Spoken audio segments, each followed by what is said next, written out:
Students, आज हम आपको बीएससी फर्स्ट ईयर की फाइल बताएंगे कि किस प्रकार से हम बीएससी फर्स्ट ईयर में फाइल बनाते हैं। ये बॉटनी का आप फ्रंट पेज इस तरीके से बना सकते हैं और आपको ऐसा नहीं बनाना है तो आप सिंपल भी रख सकते हैं।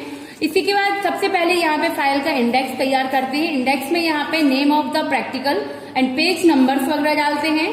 डेट ऑफ प्रैक्टिकल्स, किस तरीके से किस डेट में आपकी प्रैक्टिकल हुए हैं। डेट ऑफ सबमिशन की डेट्स वगैरह भी डालते हैं कि जिस दिन आप सबमिट करेंगे। तो इस फाइल को अभी चेक नहीं किया हुआ है तो इस प्रकार से होगा स्टूडेंट सबमिशन की डेट और रिमार्क। ठीक, तो इसी प्रकार से देखिए पूरा इंडेक्स तैयार कर लेते हैं आपने किस किस पेज पर कौन कौन सी चीजें बनाई हुई हैं। ये मेरे बहुत अच्छे स्टूडेंट ने फाइल बनाई है जो मैं आपको यहाँ पे शो कर रही हूँ। सबसे पहले हम फाइल बनाने के लिए आप ये चीज ध्यान रखिए कि आपको राइट साइड में आपका ब्लैंक पेज होना चाहिए और लेफ्ट साइड में आपका लाइनिंग पेज होना चाहिए। ठीक, राइट साइड में जो ब्लैंक पेज होता है उसमें साइड की ओर, राइट साइड में कॉर्नर की ओर यहाँ क्या होता है, क्लासिफिकेशन होता है। ठीक है, तो कॉर्नर में क्लासिफिकेशन लिखा हुआ है और यहाँ प्रैक्टिकल के लिए जब हम लिखते हैं किसी भी चीज का नाम, चाहे आपने बैक्टीरिया सेल बनाई है किसी का भी, तो 5 से 6 कमेंट्स हम यहाँ पे पुटअप करते हैं। 5 से 6 कमेंट यहाँ पर हम रखते हैं। उसके बाद नीचे जो हम ये ब्लैंक पेज में, ये देखिए चारों तरफ से फाइल को आपको करना है तो आप इस तरफ से बॉर्डर बना सकते हैं और डायग्राम को बहुत ही सुंदर तरीके से रिप्रेजेंट कर सकते हैं। और साथ ही साथ यहाँ पे देखिए मैंने उसका नीचे से पेंसिल, क्योंकि इस ब्लैंक पेज में सिर्फ पेंसिल वर्क होता है और यहाँ पेन वर्क, तो आप उसमें नेम भी अगर ऐड करते हैं तो वो भी हम पेंसिल से करते हैं। तो आप फाइल की चीजें, आप मटेरियल देख सकते हैं कि हमने फाइल में क्या क्या बनाया हुआ है। तो फाइल में आप इस तरीके से पेजेस छोड़ने होते हैं, क्योंकि अगर हम इन पेजेस पर लिखते हैं तो ये रॉन्ग साइड के मानी जाती है, इसलिए इन पेजेस को हमें छोड़ना होता है। और जस्ट हम इसको पलटेंगे तो हमारा इस प्रकार से यहाँ पे क्या है, साइनोबैक्टीरिया के मैंने डायग्राम ड्रॉ करवाया है और साथ ही साथ इसमें क्या है, ये इसके कमेंट्स हम 5 से 6 कमेंट्स दे सकते हैं। नेक्स्ट हमारा क्या है इसमें, उसके बाद आपका माइकोप्लाज्मा, ये आप सभी के सिलेबस में है, माइकोप्लाज्मा की सेल स्ट्रक्चर है ये।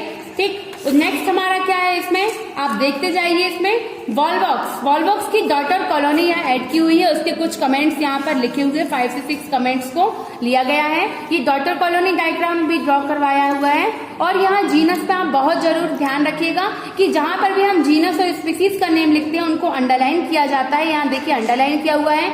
यहाँ पर भी आप जितने बार भी हमेशा नाम लिखेंगे आपको अंडरलाइन करना जरूरी है। ठीक, देखिए उसके बाद ओडोगोनियम बनाया और डायग्राम ड्रॉ किया और साथ ही साथ उसके साथ हमने इसके कमेंट्स और क्लासिफिकेशन दिया हुआ है।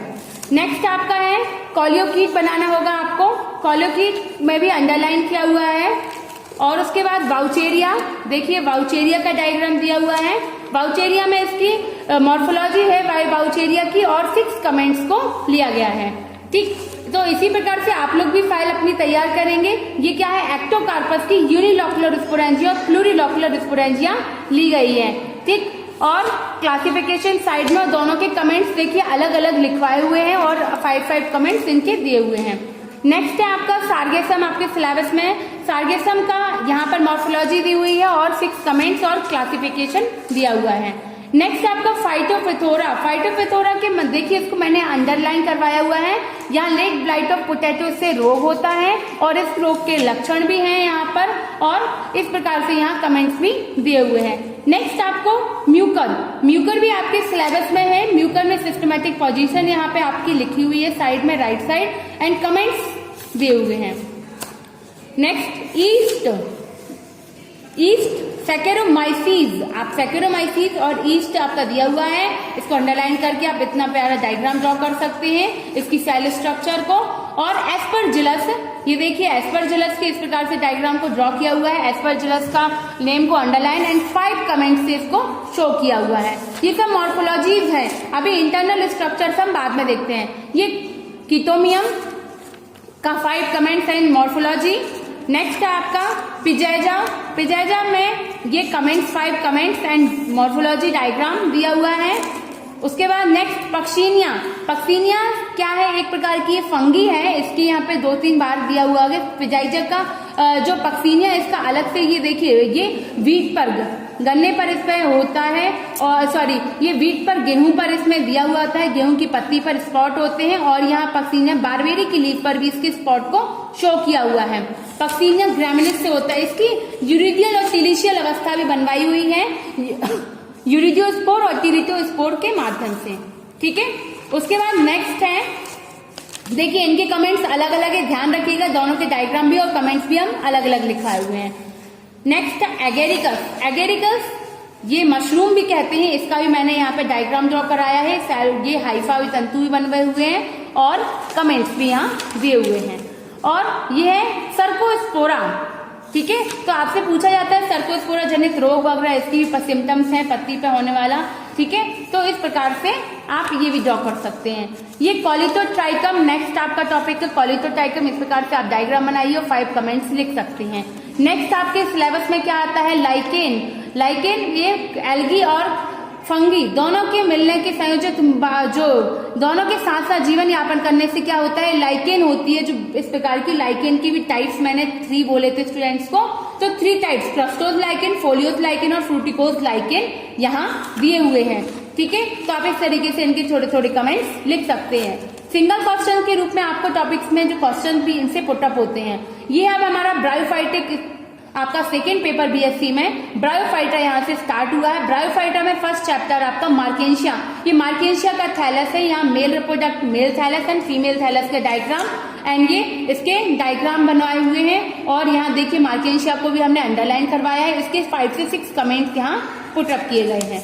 ठीक है, नेक्स्ट मार्केंशिया का जब हम थैलस सेक्शन कट करते हैं तो एनाटॉमी ऑफ थैलस मार्केंशिया के डायग्राम और कमेंट्स। ठीक, तो अब ये गैमा कप मार्केंशिया का ही है, क्योंकि मार्केंशिया ये ब्रायोफाइटिक प्लांट्स, इनमें कई हमें पॉइंट्स यहाँ से लेने होते हैं। ठीक है, तो ये क्या है, गैमा कप वेजिटेटिव पार्ट होता है इसका।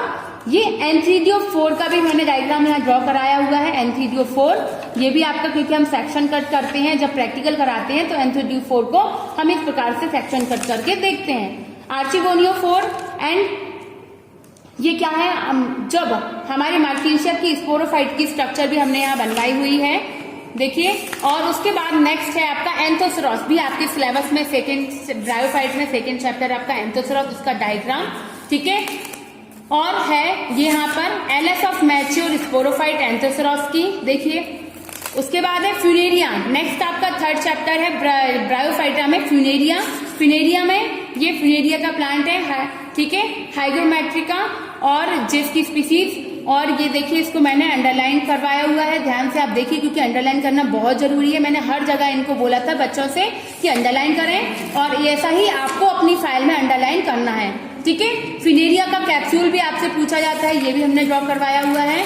उसके बाद नेक्स्ट आपका है राइनिया। राइनिया अब ये टेरोफाइटा जो आपका है ये स्टार्ट हो चुका है। ब्रायोफाइटा के बाद में 3 चैप्टर आपके सिलेबस में है बीएससी फर्स्ट ईयर में, और टेरिडोफाइटा में आपको कितने 4-5 चैप्टर यहाँ करने हैं, जिसमें सबसे पहले ये फॉसिल प्लांट होता है राइनिया। ठीक है, तो ये राइनिया का डायग्राम है, राइनिया मेजर और राइनिया वाग्ना, ये मैंने वीडियोस में भी आपको पढ़ाया हुआ है, आप वो भी देख सकते हैं इनकी वीडियोस। लाइकोपोडियम नेक्स्ट चैप्टर है, लाइकोपोडियम की स्ट्रक्चर, इसके भी सेक्शन कटिंग करवा के हमने दिखाए हैं। और इसके देखिए, ये देखिए lycopodium anatomy of root, lycopodium की रूट की एनाटॉमी यहाँ करवाई हुई है। और उसके बाद लाइकोपोडियम में यहाँ पर स्टेम, ये लाइकोपोडियम का यहाँ प्रोथैलस, जो अपना प्रोथैलस बनता है उसका भी डायग्राम आपको बनाने होते हैं। बस थोड़े से प्रैक्टिकल्स और आपको करने होते हैं। स्लेजिनेला, ठीक है, स्लेजिनेला भी आपके सिलेबस में है, आपको स्लेजिनेला का डायग्राम, उसके लिग्यूल्स को जरूर ध्यान से बनाइएगा। और यहाँ पर कमेंट्स भी 7 से 8 उन्होंने लिखे हुए हैं। जब स्लेजिनेला को लेते हैं, स्लेजिनेला की स्टेम की जब सेक्शन कट करते हैं, इस प्रकार से स्टेम दिखेगी और आपको स्लेजिनेला का डायग्राम, ठीक है, क्योंकि ये क्या है एनाटॉमीज है, तो हम यहाँ क्लासिफिकेशन नहीं डालेंगे। आप जब मॉर्फोलॉजी बनाते हैं, मॉर्फोलॉजी जैसे स्लेजिनेला की मॉर्फोलॉजी थी तब हमने क्लासिफिकेशन दिया था, जब हम एनाटॉमीज देंगे तब आपको क्लासिफिकेशन नहीं देना है। और आपको पॉइंट बाय पॉइंट इनके जो हेडिंग्स होती है उनको प्रॉपर पूरा लिखना होता है। जब आपका इस पेज में नहीं बनता है, तो जब आप ये वाला पीछे वाला ब्लैंक पेज छोड़ते हैं, तो आप यहाँ इसमें इसके बचे हुए मटेरियल को यहाँ लिख सकते हैं। ठीक है, ये देखिए एनाटॉमी ऑफ लीफ, इसका लिग्यूल भी पाया जाता है इसमें, ठीक है, स्लेजिनेला में। और ये देखिए स्लेजिनेला की एनाटॉमी ऑफ रूट की भी स्ट्रक्चर बनी हुई है, और ये कमेंट्स इसके पूरे दिए हुए हैं विथ यहाँ पर हेडिंग्स, ठीक है। ये है एक्विसिटम। एक्विसिटम भी आपके सिलेबस में है। एक्विसिटम की स्ट्रक्चर मॉर्फोलॉजी है ये, और यहाँ कमेंट्स दिए हुए हैं।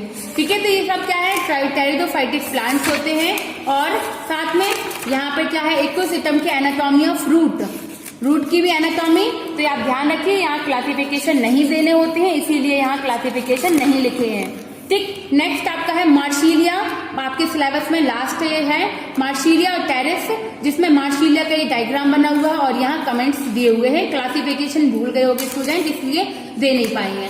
ठीक है, और मार्शीलिया की ये क्या है, मार्शीलिया में लीफलेट की स्ट्रक्चर है, बीएस वर्टिकल सेक्शन है। यहाँ पर लास्ट चैप्टर है आपके सिलेबस का टेरिस, जिसमें आप साथ में अगर आपको सेल बायोलॉजी ऐड करनी है तो आप सेल बायोलॉजी के भी कुछ सेल आप ऐड कर सकते हैं अपने प्रैक्टिकल्स में। सेल की स्ट्रक्चर, ठीक है, गोल्जी कॉम्प्लेक्स, एंडोप्लाज्मिक रेटिकुलम वगैरह हम ये सब डाल सकते हैं, डीएनए। ठीक, तो ये टेरिस बनाकर आपको इसका क्लासिफिकेशन, क्योंकि आप ये मॉर्फोलॉजी दे रहे हैं इसलिए क्लासिफिकेशन देना जरूरी होता है, और 5 से 6 आप कमेंट्स इसमें लिख सकते हैं। ठीक है स्टूडेंट्स, थैंक यू। आपको फाइल अगर समझ में आई हो तो आप इसी प्रकार से अपनी बॉटनी की फाइल तैयार कर सकते हैं।